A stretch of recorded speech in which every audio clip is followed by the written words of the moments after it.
Smuti od kruške, banane i kokosa.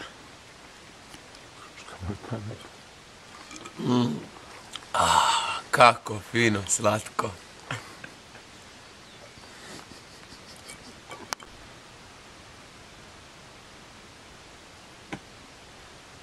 Da, ovo je lakši put.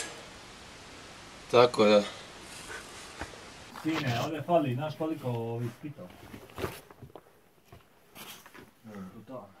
Znači, Marko išao onim lakšim putem, mi smo se tu spustili ovim težim.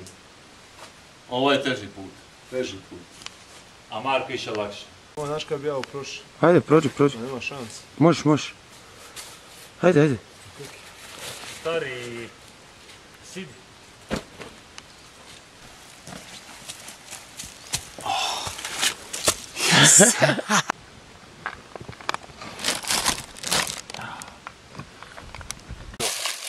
Ne znači ovi album Team Building na live.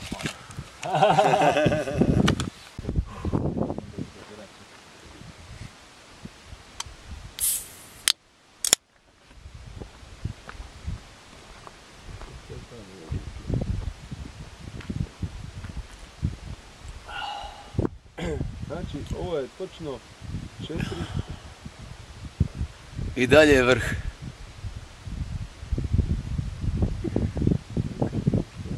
4 metra, ova točka viša od vrha.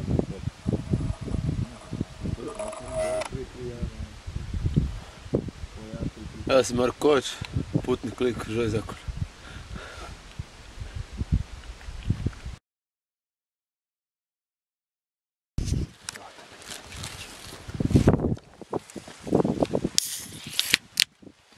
Malo meze i malo piva.